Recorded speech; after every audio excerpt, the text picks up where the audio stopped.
Hey everyone, welcome back to my YouTube channel Wangshan lovers. तो कैसे हैं आप सब? आई होप कि आप सब बहुत अच्छे होंगे। तो अगेन मैं आपके साथ शेयर करने वाली हूँ वांगशन आई एम योर ब्राइड लैंसन का नेक्स्ट पार्ट। तो चलिए आज का पार्ट शुरू करते हैं। बट इससे पहले वाले चैप्टर में हमने देखा था कि जो वीजिंग था वो जियांग मेंशन आता है और वहाँ पर जो वांगजी था वो वीजिंग से बोलता है कि वो वीजिंग के पेरेंट्स को सारी सच्चाई बताएगा। और वांगजी इसके बाद वीजिंग के डैड को, जियांग फेंगमैन को, वीजिंग की सारी सच्चाई बताता है। और जियांग फेंगमैन समझते हैं और उन्हें पता चल जाता है कि उस दिन वीजिंग की कोई गलती नहीं थी। और वो अच्छे से जानते थे कि वीजिंग की कभी भी कोई गलती नहीं थी, पर वो अपने नफरत में इतने पागल हो चुके थे कि उन्हें अपने बेटे की सच्चाई दिखाई ही नहीं दी। पर फिर भी वीजिंग ने उन सब चीज़ों को एक्सेप्ट किया। जियांग फेंगमैन को अपने पास्ट याद आता है, कैसे मैडम यू उन्हें छोड़कर चली गई थी और उन्हें ये कहा कि वो कितने बुरे हस्बैंड हैं, वो अपनी वाइफ को टॉर्चर करते हैं। उसके बाद से ही जियांग फेंगमैन को जो ओमेगास थे उनसे नफरत होने लगी और वो धीरे धीरे करके संभलते गए। बट उन्हें ओमेगास से नफरत होना कम नहीं हुई, बढ़ती गई। और यही देखकर उनकी फैमिली ने जियांग फेंगमैन को फोर्स किया शादी करने के लिए, वो भी कैंग से सैरन से। और जियांग फेंगमैन अपनी फैमिली की बातों को नहीं टाल पाई और उन्होंने शादी कर ली कैंग से सैरन से। बट उनकी नफरत उनके दिल में कम नहीं हुई, ओमेगास को लेके बढ़ती ही गई। उन्हें अपने स्टेप जो बोल सकते हैं सन थे और डॉटर थी यांग यान ली, वी यिंग और जियांग चेंग बिल्कुल भी पसंद नहीं थे। उन्हें नफरत थी उनसे, क्योंकि उन्हें लगता था ओमेगास वैसे ही होते हैं, उन्हें कितना भी अच्छा ट्रीट क्यों ना करो, बट वो एक दिन अपना असली रूप दिखा देते हैं। बट अब उन्हें पता चल रहा है कि वो कितने गलत थे। ज़रूरी नहीं है कि मैडम यू ने उनके साथ गलत किया तो उनके ओमेगा बच्चे और उनकी ओमेगा वाइफ जो उनकी लाइफ में न्यू आई थी वो भी उन्हीं के साथ वैसा भी करें। वो सोचते हैं कि उन्होंने बहुत गलत किया अपनी वाइफ एंड अपने बच्चों के साथ। वो देखते हैं और उनकी आंखों में आंसू आ जाते हैं अपने पास्ट को रिमेंबर करके। वो बोलते हैं उन्होंने बहुत गलत किया, उनका ये सब करना बहुत गलत था, किसी और की सज़ा किसी और को देना बहुत गलत था। वो देखते हैं उन सबको और उनकी आंखों में आंसू आ जाते हैं। वो रोते हुए बोलते हैं मुझे मुझे माफ़ कर दो, मेरी मेरी बहुत बड़ी गलती है। एंड वी जिंग भी रो रहा था। वो धीरे धीरे करके अंदर आता है चलकर और वो देखता है वी जिंग की आंखों में आंसू थे और जियांग फेंगमैन भी रो रहे थे। आज इतने टाइम के बाद वो रो रहे थे और वो भी इतने फूट फूट कर रो रहे थे। वी जिंग उन्हें देखता है और वी जिंग की आंखों से भी आंसू रुकने का नाम नहीं लेते, सभी रो रहे थे। वांग जी मैडम जो कैंग से सरन थी उनके भी आंखों में आंसू थे। जियांग फेंगमैन भी रो रहे थे। आज उन्हें अपनी गलती का एहसास हो रहा था। उन्हें पता चल रहा था कि वो कितने गलत थे, कितना गलत किया है उन्होंने अपनी वाइफ के साथ, उन्होंने अपने बच्चों के साथ कितना गलत किया है। आज उन्हें अपनी सारी गलतियों का एहसास बहुत अच्छे से हो रहा था और वो गिल्ट में थे बहुत ही ज़्यादा। धीरे धीरे करके वीजिंग जियांग फेंगमैन के पास आता है और उसके बाद जियांग फेंगमैन जैसे वीजिंग को देखते हैं वो बोलते बच्चा। एंड वीजिंग तुरंत ही अपने डैड जियांग फेंगमैन के फेस को होल्ड करता है और बोलता डैड आप ठीक ठीक है। जियांग फेंगमैन बोलते हैं आई एम सॉरी मेरे बच्चा, मुझे मुझे माफ़ कर दो, मैंने बहुत गलत किया है, तुम लोगों के साथ बहुत गलत किया है। वीजिंग उन्हें देखता है और बोलता है कोई बात नहीं डैड। वो बोलते नहीं, मैंने मैंने बहुत बड़ी गलतियाँ कर दी, मैंने बहुत ज़्यादा गुनाह कर दिए, मुझे माफ़ कर दो मेरे बच्चों, मुझे मुझे माफ़ कर दो। मैं गुनहगार हूँ तुम सबका गुनहगार हूँ। मैंने जो गलतियाँ की हैं वो माफ़ी के लायक बिल्कुल भी नहीं है। मैं बहुत बड़ा गुनहगार हूँ, माफ़ कर दो मुझे। मैं बहुत बुरा डैड हूँ, मैं कभी अच्छा डैड नहीं बन पाया, मुझे मुझे माफ़ कर दो, माफ़ कर दो। ये बोलकर वो रोने लगते हैं। वीजिंग तुरंत ही उन्हें हक करता और बोलता डैड प्लीज़ मत करिए, बच्चे बच्चे गलती करते हैं तो डैड और मॉम उन्हें माफ़ कर देते हैं। बट बड़े बड़े बड़ी गलती नहीं करते। अब मैं जानता हूँ बहुत बड़ी गलतियाँ करी आपने, बट इट्स ओके, आप माफ़ी मत मांगिए। वीइंग भी उन्हें हक करता है और वो रोने लगते हैं क्योंकि इतने टाइम के बाद उसके डैड उसे गले लगा रहे थे। वो बहुत इमोशनल हो जाते हैं एंड फिर उनकी नज़र जियांग चेंग पर जाती है जो पीछे खड़ा हुआ था। वो बोलते जियांग चेंग बच्चा तुम भी आ जाओ, मुझे मुझे माफ़ कर दो मेरे बच्चा। एंड ये सुनते ही जियांग चेंग तुरंत ही भाग कर आता है और वो भी गले लगा लेता है। जियांग फेंगमैन अपने दोनों बच्चों को गले लगाते हैं और उनकी आंखों में पूरी तरह से आंसू भरे हुए थे। वो गिल्ट में बहुत ज़्यादा थे। अभी भी कमी थी एक इंसान की, बहुत ही ज़्यादा बड़ी कमी थी यहाँ पर। बट जियांग फेंगमैन फिर उन दोनों को दूर करते हैं। वो सबसे पहले वीजिंग के फोरहेड पर किस करते हैं और बोलते मेरे बच्चा आई एम सॉरी, मैंने बहुत जुल्म किया है तुम पर, बहुत ज़्यादा मैंने तुम्हें हर्ट कर दिया। फिर वो जियांग चेंग को देखते हैं बच्चा और बोलते हैं मैंने तुम्हें हर्ट कर दिया, मुझे मुझे माफ़ कर दो। एंड वो ये बोलकर अपना सर नीचे कर लेते हैं। दोनों ही उन्हें देखते हैं और बोलते हैं हम आपसे बहुत प्यार करते हैं, हम जानते हैं कि आप हमारे रियल डैड नहीं हो, बट फिर भी हमने आपको उतना ही प्यार और रिस्पेक्ट दी है जितना हम हमारे डैड को देंगे। ये सुनने के बाद उन्हें बहुत बुरा लगता है कि उसके बच्चे उससे कितना प्यार करते हैं और वो क्या करता है, उसने तो अपने बच्चों को इतना टॉर्चर कर दिया कि आज उनके बच्चों की बहुत बुरी हालत है। वो माफ़ी मांगते हैं और देखते हैं अपने बच्चों को और वो बोलती है मैंने जानता हूँ मैंने तुम्हारी लाइफ को हेल्प बना के रख दिया था, पर इसके बाद मैं कोई गलती नहीं करूँगा। इसके बाद मैं तुम दोनों का ख्याल रखूँगा और तुम्हारी मॉम का भी। और मैं माफ़ी मांगता हूँ तुम सबसे मेरे इतने बुरे रवैये पर। मैं जानता हूँ मुझे माफ़ करना बहुत मुश्किल है, पर फिर भी मैं कोशिश नहीं, अब से मैं तुम में से किसी की आंखों में आंसू नहीं आने दूंगा। मैं सब कुछ ठीक कर दूंगा। ये सुनने के बाद बीजिंग भी उन्हें देखता है और कैंग से सेरेन भी देखती हैं। तभी बीजिंग बोलता है इट्स ओके डैड, हम आपको माफ़ कर देंगे। हम चाहते हैं कि हमारी अब हैप्पी फैमिली हो। मैं अब और ये सब नहीं देखना चाहता। मैं बस एक हैप्पी फैमिली देखना चाहता हूँ। ये सुनकर जियांग फेंगमियान देखते हैं और तभी अचानक से उन्हें यानली की याद आती है। और जैसे ही उन्हें यानली की याद आती है वो फिर से अपना सर नीचे करते हैं और बोलते हैं तुम तब तो शायद मुझे माफ़ कर दो, पर शायद मेरी मेरी बच्ची जियांग यानली वो मुझे माफ़ ना करे। मैंने उसके साथ बहुत बहुत गलती की है। मैंने उसके साथ गलत नहीं, मैंने तो गुनाह कर दिया। ये सुनने के बाद वीजिंग देखकर बोलते डैड क्या बोल रहे हैं हम। जियांग फेंगमियान बोलते हैं हाँ मैं बहुत बुरा डैड हूँ, मैं बहुत बुरा डैड हूँ। मैंने मैंने यानली के साथ बहुत गलत किया है, मैंने बहुत बुरा कर दिया। वीजिंग देखकर बोलते डैड कि क्या बोल रहे हैं आप। जियांग फेंगमियान देखते हैं और बोलते हैं यानली घर से भागी नहीं थी। ये सुनते ही सब शॉक हो जाते हैं एंड जियांग फेंगमियान को देखते हैं। जियांग फेंगमियान अपना सर नीचे करे हुए बोलते हैं वो वो मेरी गलती थी, मेरी ही वजह से जियांग यानली आज यहाँ पर नहीं है। मैंने मैंने बहुत गलत कर दिया, मैंने बहुत गुनाह कर दिया, बहुत बड़ा वाला। शायद इसकी मुझे कोई माफ़ी भी नहीं देगा। शायद तुम लोग भी ये जानने के बाद मुझे माफ़ ना करो। वीजिंग देख रहा था और वो बोलते डैड क्या हुआ है, क्या हुआ है। कैसे से आती है और बोलते मेरी बच्ची घर से भागी नहीं थी। कहाँ है मेरी बच्ची, क्या हुआ था बताइए मुझे। जियांग पेंगम्यान देखते हैं और फिर बोलते हैं मुझे माफ़ कर दो कैंग से। वो मैं आज से कुछ साल पहले जब यानली यहाँ से गई नहीं थी, वो मैं जब अचानक से घर पर आया और मुझे किसी चीज़ से कुछ चाहिए था, तो मैं यानली के रूम में गया और जब मैं वहाँ पर गया तो मैंने सुना कि यानली अपने बॉयफ्रेंड से बात कर रही थी और उसने पता नहीं क्या कहा और मुझे गुस्सा आ गया। जब मैंने उसे बात करते हुए देखा मुझे लगा कि वो अपनी लवर के साथ भागना चाहती है। मुझे इतना गुस्सा आया कि मैंने मैंने यानली को मैंने बहुत मारा। वो बहुत चिल्ला रही थी, माफ़ी मांग रही थी और बोल रही थी कि वो दोबारा ऐसा कभी नहीं करेगी, वो दोबारा उससे नहीं मिलेगी, उससे बात भी नहीं करेगी। पर मैंने उसकी एक ना सुनी। मैंने उस दिन उसे बहुत मारा मैंने उसे। उसकी बॉडी पर पूरा ब्लड था, वो पूरी की पूरी ब्लड से कवर हो गई थी। उसके बाद भी मैंने उसकी बात नहीं सुनी। वो चिल्ला रही थी, चीख रही थी, बोल रही थी कि उसने उससे मना कर दिया है, वो नहीं आएगा। पर फिर भी मैंने उसकी बात नहीं मानी और मैंने उसे बहुत बुरी तरह से मारा। वो बेहोश हो गई थी। हाँ, इतना मारा था मैंने उन्हें। पर उसके बाद भी मैं नहीं रुका। मैं गुस्से में वहाँ से चला गया। उसके बाद जब मैं वापस आया तो वो पता नहीं कहाँ चली गई थी। मुझे यकीन नहीं हुआ। ये सुनने के बाद कैंग सेरन बोलती क्या आपने आपने मेरी मेरी बच्ची को मारा। वो कौन से कवर थी। जियांग फेंगमियान देखते हैं और बोलते हैं मुझे माफ़ कर दो यू। मैं जानता हूँ मैंने बहुत बड़ा गुनाह कर दिया। मैं जानता हूँ मैं जानता हूँ। ये सुनने के बाद मैडम यू बोलती है मैं आपको कैसे कैसे माफ़ कर दूँ। आपने मेरी बच्ची को इतना हर्ट किया, इतना टॉर्चर किया। मेरी बच्ची जिंदा भी है या नहीं मुझे नहीं पता। ये सुनने के बाद वो बोलते हैं मैंने सीसीटीवी फुटेज चेक की थी। वो उसे एक पर्सन लेके चला गया था।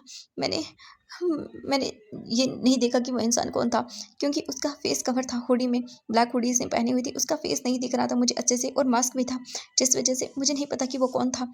और मैंने फिर यही सोचा कि यानली ने ही उसे कॉल करके बुलाया होगा और मैंने गुस्से में आकर वो फुटेज भी डिलीट कर दी थी, क्योंकि मैं नहीं चाहता था कि तुम लोगों को पता चले। इसीलिए मैंने वो सब कर दिया। मुझे माफ़ कर दो कांग से, मुझे माफ़ कर दो। और ये बोलकर वो फिर से रोते हैं। ये सुनकर मैडम यू देखती हैं और बोलती मेरी बच्ची, उसके साथ आपने इतना गलत कैसे कर दिया आपने। एक बार तो उसकी बात सुनी होती। चैंग फेंगमियान बोलते हैं मुझे माफ़ कर दो कैंग से, मुझे माफ़ कर दो। मैं जानता हूँ मैंने बहुत बड़ी गलती की है, बट मैं यानली को ढूंढूंगा, तुम चिंता मत करो। मैंने उसे ढूंढा नहीं था उसके जाने के बाद, पर अब मैं ढूंढूंगा उसे। मैं तुम्हारी बेटी को तुम्हारे पास लेकर आऊँगा। नहीं, मैं हमारी बच्ची को लेकर आऊँगा। एंड ये सुनने के बाद कैंग से सेरन देखती है और बोलती है मैं आपको माफ़ तो नहीं कर पाऊंगी इतना जल्दी, बट शायद कहीं एक दिन आपको माफ़ कर दूँ अगर आप मेरी बच्ची को सही सलामत मेरे पास वापस ले आओगे तो। ये सुनने के बाद जियांग फेंगमियान बोलते हैं हाँ, मैं वादा करता हूँ तुमसे, मैं उसे वापस ले आऊँगा। मैं अब से कोई गलती नहीं करूँगा। मैं अपनी गुनाहों की सज़ा पाऊँगा। प्लीज़ मुझे माफ़ कर दो। ये सब सुनने के बाद सभी लोग देखते हैं। इसके बाद वो बोलते हैं वीजिंग बच्चा I am sorry. Jiang Chang मुझे माफ़ कर दो बेटा। जियांग चैंग और वीजिंग दोनों ही देखते हैं और वो उन्हें एक बार फिर हक करते हैं।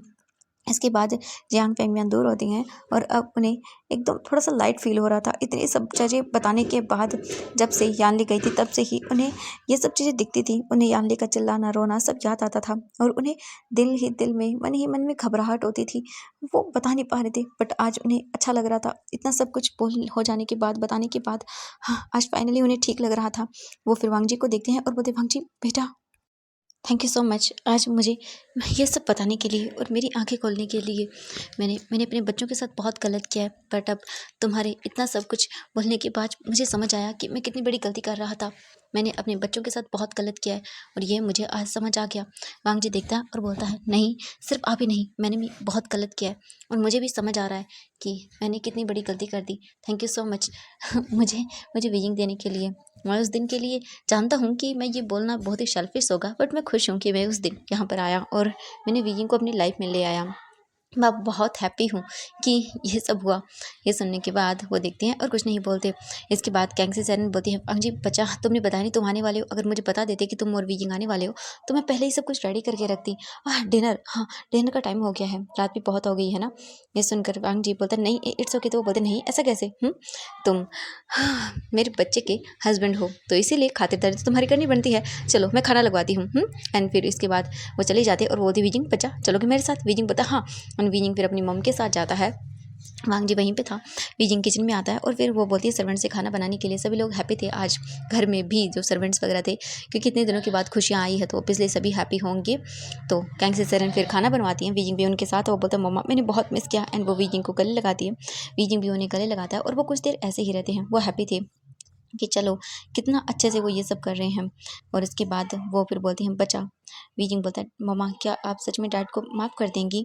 ये सुनकर वो बोलती है कि हाँ बच्चा अगर वो मेरी बेटी को ले आएंगे तो मैं उन्हें माफ़ कर दूंगी क्योंकि उन्हें बहुत टाइम के बाद अपनी गलती का रियलाइजेशन हुआ है। और अगर उन्हें गलती का एहसास है उन्हें माफ़ी मिल गई तो शायद वो संभल जाएंगे। वरना अगर मैं भी उन्हें मैडम यू की तरह ही ट्रीट करूँगी तो फिर उनमें और मुझ में फ़र्क क्या होगा।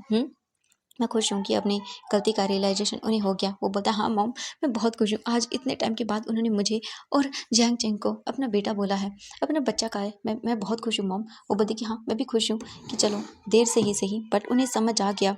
अब हम बहुत खुश हैं कि इतना कुछ हो गया और वो बहुत ही हैप्पी है और मैं भी हैप्पी हूँ कि इतने टाइम के बाद हमारे घर में खुशियाँ लौट आई हैं। वीजिंग बच्चा क्या तुम वीजिंग वांग जी को माफ़। वीजिंग बोलता मॉम मैं अभी। तो बोलते हैं कि बच्चा देखो मैं जानती हूँ कि तुम्हारा भी उसे माफ़ करना अभी जल्दी सही नहीं होगा बट वीजिंग बेटा मैं चाहती हूँ कि तुम भी उसे माफ़ कर दो क्योंकि अब अगर तुम माफ़ नहीं करोगे तो तुम्हारी लाइफ में खुशियाँ कैसे आएंगी। एंड वांग जी बहुत अच्छा बच्चा है उसने सबके सामने अपनी गलती को एक्सेप्ट कर लिया है तो मुझे लगता है कि तुम्हें माफ़ कर देना चाहिए। वी जिंग देखता है और बोलता है हाँ मैं कर दूंगा कोई बात नहीं। इसके बाद वो मुंह बनाता है और बोलता है आप तो हाँ आते ही उसकी खातिरदारी में लग गई हाँ और मुझे माफ़ करने के लिए भी बोल रही हैं। ये सुनकर कैंग से स्माइल करती हैं और तभी वीजिंग आता है और वो देखता है और बोलता है मॉम क्या बना रही हैं। तो वो बोलती है कि ये देखो। वीजिंग बोलता है ओह वाह मेरी फेवरेट। एंड वीजिंग देखकर स्माइल करता है। वीजिंग बोलता है कि मैं बहुत खुश हूँ। हाँ मॉम मैं आपसे बहुत प्यार करता हूँ।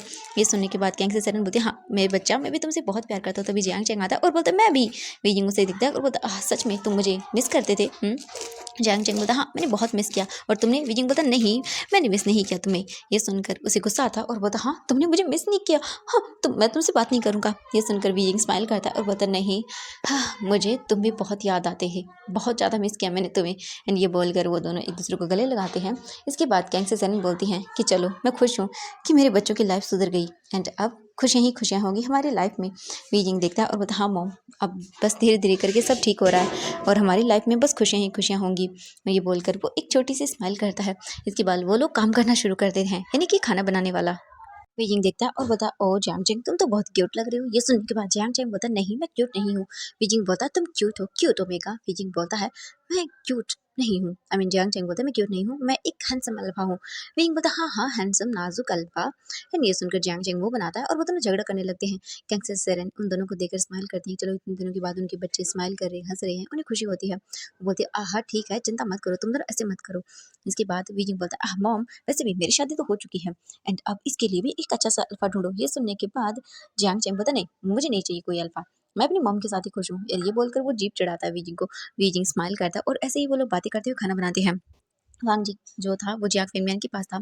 जियांग फेंगमियान बोलते हैं, वांग जी बच्चा, मुझे मुझे बहुत दुख है अपनी बेटी यानली के लिए। मैं उसे ढूंढने की कोशिश कर रहा हूँ, बट मैं क्या करूँ? मेरा दिमाग खराब हो रहा है बच्चा, क्योंकि इन सब चीज़ों की वजह से मैं कुछ कर भी नहीं पाता और मेरा दिल भी नहीं लगता कुछ करने का, क्योंकि मैं यानली की वजह से इतना डिप्रेस हूँ। डॉक्टर भी नहीं समझ पा रहे हैं कि मेरे क्या हो रहा है मुझे, पर मैं समझ सकता हूँ कि मेरे अंदर गिल्ट था यानली को खो देने का, इसीलिए शायद मुझ पर ये सब चीज़ें असर नहीं कर रही थी। बट अब मैं उसे ढूंढना चाहता हूँ बच्चा, थैंक यू, तुमने वीजिंग को यहाँ लेकर आई और ये सब चीज़ें हुई। वांग जी बोलते ठीक है अंकल, आप चिंता मत करिए। इसके बाद ये सुनने के बाद वो बोलते हाँ नहीं बच्चा, तुम मुझे डैड बुलाओगे, ओके। ये सुनने के बाद वांग जी स्माइल करता है और बोलता है ओके डैड। इसके बाद वो थोड़ी बहुत बातें करते हैं। वीजिंग खाना बना लेता है, इसके बाद पूरी फैमिली खाना खाती है और खाना हो जाने के बाद वो देखती हैं वीजिंग को और बोलती वीजिंग बच्चा, अपनी फैमिली को खुश रखना, उन्हें कभी शिकायत का मौका मत देना और वांग जी को माफ़ कर देना। ये सुनने के बाद वीजिंग बोलता हाँ हाँ मैं बिल्कुल कर दूंगा, आप चिंता मत करिए। ये सुनने के बाद वो स्माइल करते हैं और बोलते हाँ। फिर वो वांग जी को देखती हैं और स्माइल करते हैं और बोलते वांग जी बहुत अच्छा बच्चा है, सच में तुम जानते हो ना वो कौन है? वीजिंग देखता है और बोलता हाँ मैं जानता हूँ वो कौन है।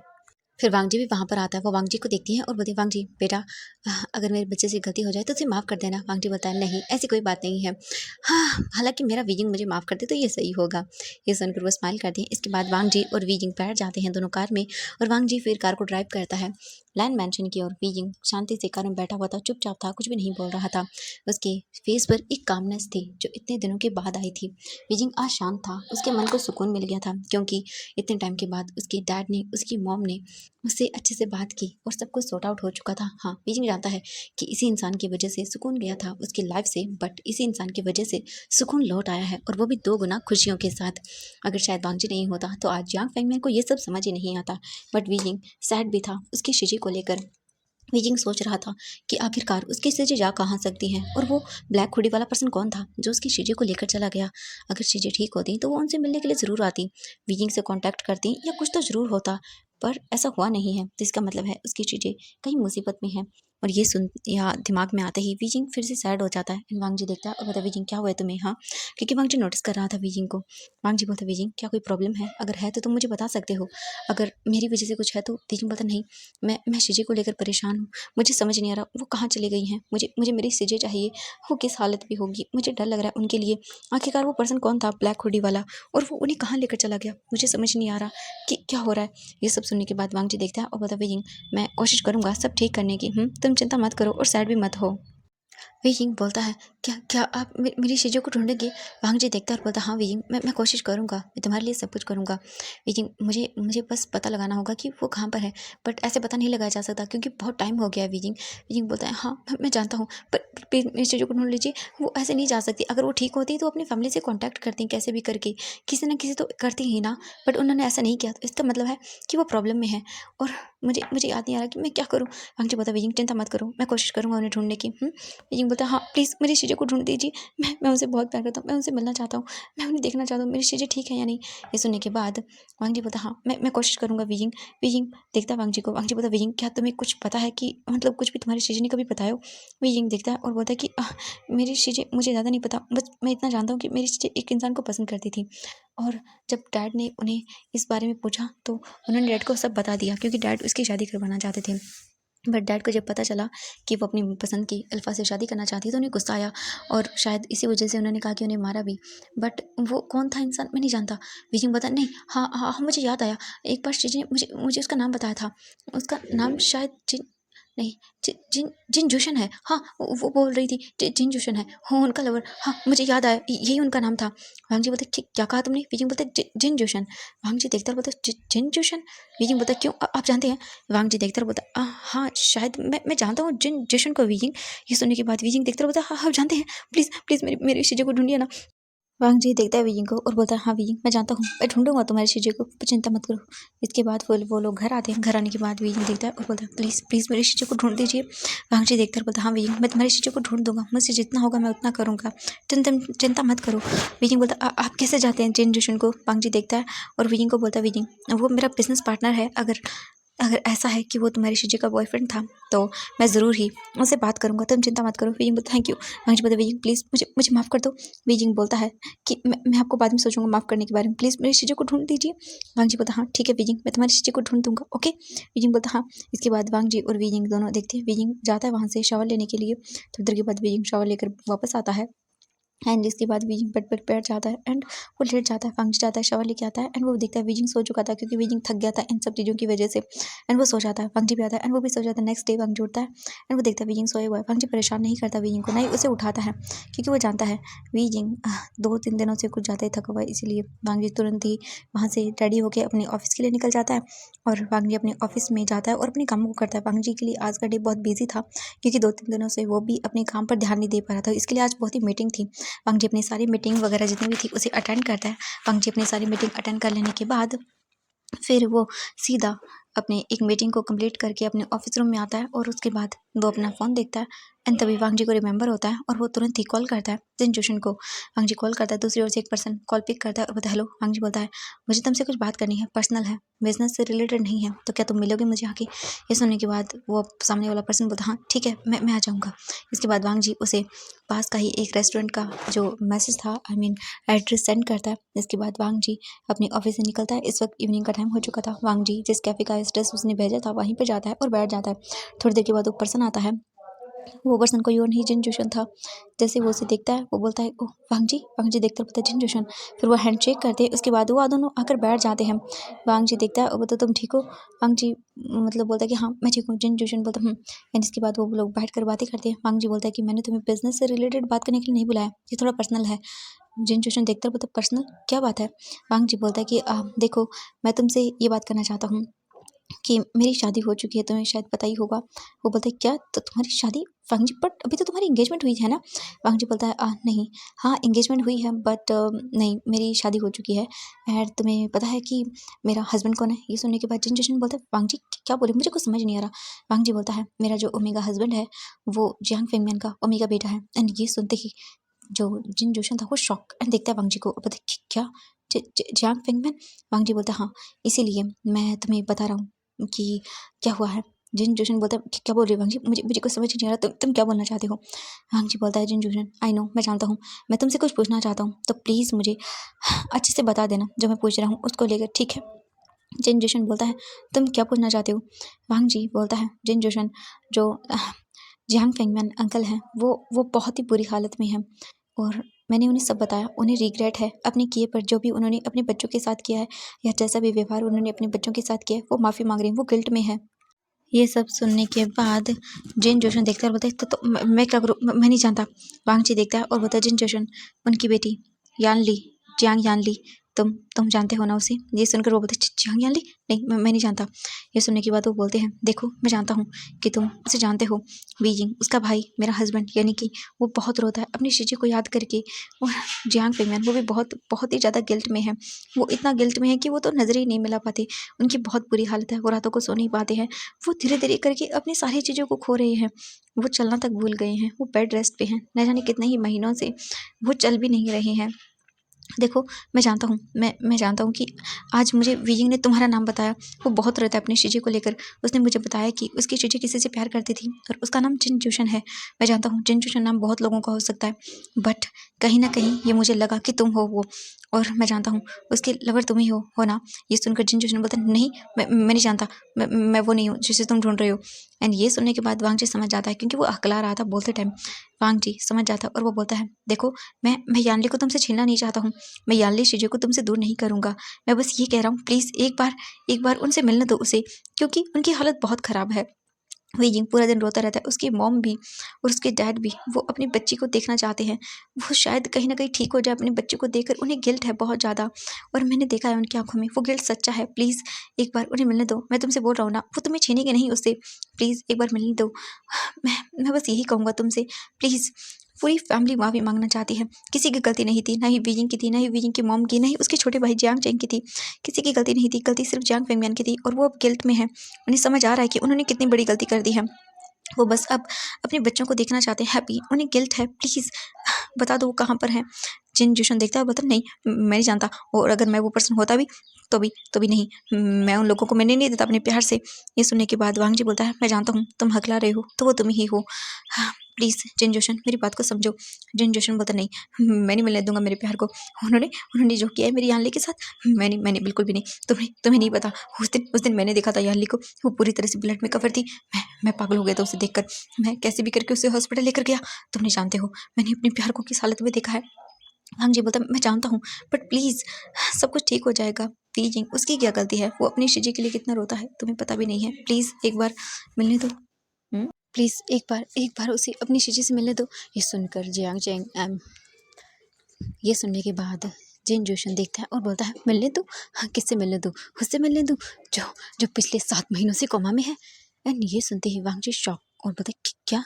जिन जोशन बोलता है हाँ जब से मैं यानली को हॉस्पिटल लेकर आया हूँ तब से वो कोमा में है।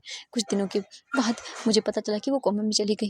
तुम तुम क्या चाहते हो। हाँ नहीं, मैं उसे एक बार खो चुका हूँ, दोबारा नहीं, दोबारा मैं उसे बिल्कुल भी अपने आप से दूर नहीं करूँगा। नहीं। वांग जी बोलते कि क्या बोल रहे हो तुम। जिन जोशन बोलते हाँ बिल्कुल, जब मैं उसे लेकर आया था जियांग मैंशन से, मैंने उसे हॉस्पिटल में भर्ती कराया। उसकी सांसें थम चुकी थी, मुझे लगा कि मैं उसे खो दूंगा, पर नहीं, कैसे भी करके डॉक्टर ने उसे बचा लिया।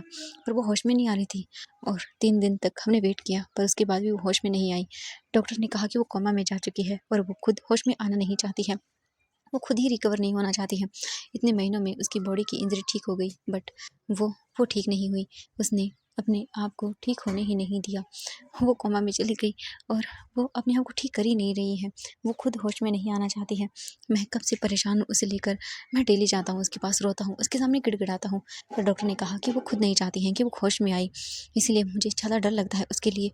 बहुत डरा हुआ हूँ, घबराया हुआ हूँ कि पता नहीं मैं उसे कभी देख भी पाऊँगा या नहीं। डॉक्टर ने कहा है कि कोमा के पेशेंट हो सकता है 1 मिनट में वापस आ जाए और शायद कभी भी वो जागे ही ना। ये सुनकर वांग जी शॉक और सरप्राइज था। वो एकदम टूट जाता और बोलते क्या। तो बोलते कि हाँ मैं क्या करूँ, मुझे समझ नहीं आता। मैं बिल्कुल भी उसकी फैमिली को मिलने नहीं दूंगा। उन्होंने मेरी याली को मुझसे छीन लिया, तो अब वो मुझे दिख तो रही है, बाद में हो सकता है वो वो रही ही ना। वांग जी बोलता है देखो तुमने कहा ना कि वो कोमा में है, एंड डॉक्टर ने कहा कि हो सकता है अगर वो अपनी फैमिली से मिलेगी, वियिंग की आवाज़ सुनेगी। वो वियिंग से बहुत प्यार करती थी, मुझे वियिंग ने बताया है। तो हो सकता है अपनी ब्रदर को देखकर एंड उनकी आवाज़ सुनकर वो होश में आ जाए। जिन जोशन बोलता नहीं, मैं नहीं करने दूंगा, मैं बिल्कुल भी नहीं करने दूंगा, मैं उसे कुछ नहीं होने दूंगा। ये सुनने के बाद वांग जी बोलता है देखो मैं सच बोल रहा हूँ तुमसे, प्लीज़ मेरी बात को यकीन करो, हो सकता है वो ठीक हो जाए। तुम भी चाहते हो ना वो ठीक हो जाए। एंड वांग जी के बहुत मनाने के बाद जिन जोशन हाँ बोलता है और बोलता है ठीक है, मैं तुम्हें मिलने की परमिशन दूंगा, बट वो मेरे पास ही रहेगी। ये सुनने के बाद जिन जोशन की बातें वांग जी बोलता ठीक है कोई बात नहीं, जैसा तुम कहो वैसा ही, ओके, बट मुझे मिलने दो उसे। तो जिन जोशन बोलता हाँ ठीक है कोई बात नहीं, मैं तुम्हें एड्रेस सेंड कर रहा हूँ, तुम उस एड्रेस पर शाम को आ जाना। वांग जी बोलता शाम तो हो चुकी है। ये सुनने के बाद जो जिन जोशन था वो बोलता है सच में वांग जी, तुम अपने दिमाग का यूज़ ही नहीं करते हो। हाँ, मैंने कल कहा ठीक है तुम्हें। ये सुनने के बाद वांग जी बोलता ओह हाँ हाँ ठीक है, मैं कल आ जाऊँगा। हाँ, जिन जोशन बोलता हाँ क्योंकि आज मिलने नहीं दे सकता, आज का मिलने का टाइम खत्म हो चुका है हॉस्पिटल में। ये सुनने के बाद वांग जी स्माइल करता है, बोलता हाँ मैं वियिंग को बताऊँगा, वो बहुत खुश होगा। ये सुनकर जिन जोशन बोलता हाँ ठीक है। एंड इसके बाद वो लोग निकल जाते हैं। वांग जी घर आता है और वांग जी बस जैसी कार को पार्क करता है वो भागते हुए अपने रूम की ओर जाता है। एंड वांग जी जैसे रूम ओपन करता है वो देखता है वियिंग बालकनी में बैठा हुआ है। वांग जी देखता है वियिंग शांत है, बिल्कुल कुछ नहीं बोल रहा। वांग जी जाता है और वियिंग के पास बैठ जाता है बिल्कुल साइलेंटली और बोलता वियिंग क्या हुआ तुम्हें। विजिंग वांग जी की ओर देखता है और बोलता है नहीं मुझे कुछ नहीं हुआ। वांग जी बोलते क्या हुआ तुम्हें, तुम्हारा फेस उतरा हुआ है। विजिंग बोलता कुछ नहीं हुआ। वांग जी बोलता विजिंग मुझे तुम्हें गुड न्यूज़ देनी है, बट उससे पहले मुझे बताओ क्या हुआ है। हाँ, वांग जी देखता है और बोलता है विजिंग बताओ मुझे, बट विजिंग कुछ नहीं बोलता। वांग जी बोलता विजिंग प्लीज़ बताओ। विजिंग बोलता कुछ नहीं, वो मॉम ने मुझे फिर से मनोज कहा। ये सुनने के बाद वांग जी अपनी आंखें बंद करता है और बोलता विजिंग आई नो मैं जानता हूँ, पर चिंता मत करो वो ठीक हो जाएंगी। देखो विजिंग वो बचपन से ही जो क्या बोलूँ मैं तुम्हें विजिंग, अब वो बचपन से ही वांग लिंगजाओ को मेरी वाइफ का मतलब तुम जानते हो मेरा ओमेगा मानती आई हैं और वो चाहती हैं कि मेरी शादी उन्हीं से हो। वो बचपन से यही करती आई हैं, तो उनके लिए ये बहुत ही लेट होगा एंड उनके लिए समझना थोड़ा सा मुश्किल है, बट विजिंग वो समझ जाएंगी और तुमसे वो प्यार भी करेंगी। ये सुनकर विजिंग बोलता हाँ मैं चाहता हूँ वो मुझे एक्सेप्ट कर ले एज योर ओमेगा। वांग जी बोलता विजिंग वो कर लेंगी, बस तुम होप मत छोड़ो। विजिंग बोलता हाँ फिर वो देखता है और बोलता है, आप ठीक है, मुझे बताइए आपको क्या करना था? वांग जी देखता है और बोलता है, वीजिंग मेरे लिए तुम्हारे पास गुड न्यूज़ है। वीजिंग बोलता है, देखो फालतू का दिमाग खराब मत करना मेरा, मेरा दिमाग ऑलरेडी खराब है, बट मुझे पहले ये बताओ कि क्या गुड न्यूज़ है? वांग जी बोलता है, तो वीजिंग अपना दिल थाम के बैठो। वीजिंग बोलता है, फिर फालतू की बातें, मैं सच बोल रहा हूँ, मैं कुछ ऐसा बोल दूंगा जिसके बाद आप ना अपना गुस्सा नहीं रोक पाएंगे, प्लीज़ मुझे डायरेक्टली बता दीजिए। वांग जी डीप ब्रीथ लेता है और बोलता है, तो ठीक है, हाँ माई क्यूट लिटिल वाइफी, मुझे तुम्हारी शिजी का पता चल गया। एंड ये सुनते ही वीजिंग दिखता है शॉकिंग आई से और बोलता है, क्या मेरी शिजी का पता चल गया? कहाँ है वो, कैसी है? ये सुनने के बाद वांग जी देखता है और बोलता है, बीजिंग देखो जो मैं तुम्हें बताने वाला हूँ, आई नो, मैं जानता हूँ कि तुम्हारे लिए बहुत ही हार्ट ब्रेकिंग है, बट तुम इसी में खुश हो ना कि तुम्हारी शिजी का पता चल गया। बीजिंग मतलब मुझे मुझे बताइए कहाँ है वो, प्लीज़ किस हालत में है वो? वांग जी देखता है बीजिंग को और फिर बताता है, बीजिंग तुम्हारी शिजे हॉस्पिटल में है, मैं तुम्हें कल मिलाने ले चलूँगा। ये सुनते हुए बीजिंग देखता है और बोलता है, क्या मेरी शिजे हॉस्पिटल में है? बट क्यों, मेरी शिजे हॉस्पिटल में क्यों है? ये सुनने के बाद वांग जी बोलता है, बीजिंग देखो मैं तुम्हें बताने वाला हूँ वो बहुत सैड है, बट बीजिंग मेरी बात को समझने की कोशिश करना। बीजिंग बताइए ना मुझे। इसके बाद वांग जी सब बताता है। बीजिंग सुनता है और बोलता है, मेरी मेरी शिजे को कोमा में, प्लीज़ मुझे मिलना है, मुझे देखना है, मेरी शिजे को मुझे देखना है। वांग जी बोलता है, बीजिंग काम डाउन, मैं तुम्हें ले चलूँगा, बट अभी नहीं कल। बीजिंग बोलता, नहीं प्लीज़ अभी ले चलिए ना। वांग जी बोलता है, बीजिंग उस हॉस्पिटल का रूल है, हम 5 बजे के बाद नहीं मिल सकते हैं किसी भी पेशेंट से। बीजिंग तुम चिंता मत करो, उन्होंने तो मुझे सामने कहा है, बट मैं तुम्हें कल मॉर्निंग को ही ले चलूँगा, ठीक है, तुम्हारी शीशे से मिलवाने के लिए। बीजिंग बोलता, प्लीज़। वांग जी बोलता, बीजिंग मैंने कहा ना। बीजिंग बोलता, ठीक है, पक्का ले चलेंगे? नहीं? वांग जी बोलता, हाँ हाँ बीजिंग मैं तुम्हें पक्का ले चलूँगा। इसके बाद बीजिंग को एक चैन की सांस आती है। वांग जी बोलता है, पाउटी फेस बना दे बीजिंग, अब देखो मैंने तुम्हारे शीशे के बारे में बता दिया तुम्हें। बीजिंग मुझे भूख लगी है। बीजिंग देखता रहा, बोलता, ओ भूख लगी है? वांग जी बोलता, हाँ प्लीज़ मुझे कुछ खाने के लिए दो ना। बीजिंग देखता रहा, बोलता, हाँ अच्छा ठीक है, बताइए मुझे क्या क्या खाएंगे आप? वांग जी देखता है और एक डबल एंड एक नोटी सी स्माइल के साथ बोलता है, बीजिंग वैसे तो मुझे तुम्हें खाना है बनी। बीजिंग घूर के देखता है, बोलता फिर से आपने बकवास किया। अंजू बोलता, अच्छा ठीक है, जो भी तुम्हारा मन करे वो खिला दो। बीजिंग बोलता, हाँ ठीक है, मैं बनाने जा रहा हूँ। एंड इसके बाद बीजिंग चला जाता है। वांग जी स्माइल करता है और फिर वो किचन में, आई मीन बीजिंग किचन में जाता है और वांग जी वहीं पे रहता है। इसके बाद वो खाना बनाना शुरू करता है। हाँ, वांग जी चुपचाप करके वॉशरूम में जाता है, शावर वगैरह लेता है, फ्रेश अप होता है और बाहर आता है। एंड तब तक वांग जी के लिए बीजिंग खाना बना के ला चुका था। बीजिंग खाना ला के रख देता है। वांग जी फिर खाना खाता है और फिर बोलता है कि बीजिंग मेरे हाथ में दर्द हो रहा है। वांग जी देखता है और बोल देता है बीजिंग से। बीजिंग बोलता है, हाँ दर्द हो रहा है तो मैं क्या करूँ, आपका ये रोज़ का है? वांग जी बोलता है, बीजिंग मैं बहुत थक गया हूँ काम की वजह से, प्लीज़। बीजिंग बोलता है, ये तो आप रोज़ थकेंगे ना, तो प्लीज़ मेरा दिमाग मत खाइए, चुपचाप खा लीजिए। वांग जी बोलता है, बीजिंग प्लीज़ ना खिला दो, प्लीज़ माई वाइफी। बीजिंग घूर के देखता और बोलता है, बस आज के लिए। वांग जी बोलता है, हाँ हाँ प्लीज़। इसके बाद बीजिंग वांग जी को खाना खिलाता है अपने हाथों से। वांग जी स्माइल करता है और वो पूरा खाना खा लेता है। खाना खा लेने के बाद वांग जी स्माइल करता है, बीजिंग चुपचाप जाता है और सो जाता है। वांग जी फिर उठता है, फ्रेश अप होता है, अपने हाथों वगैरह को वॉश अप करके फिर आता है और बीजिंग को हग करके सो जाता है। बीजिंग की आज फेस पे जो स्माइल थी उसकी चीज़ों को लेके वांग जी खुश था कि चलो हाँ उसने इतना तो किया बीजिंग के लिए। तकरीबन आज के लिए बस इतना ही। मिलते हैं नेक्स्ट पार्ट में, बहुत जल्द फैन फिक्शन कंप्लीट हो।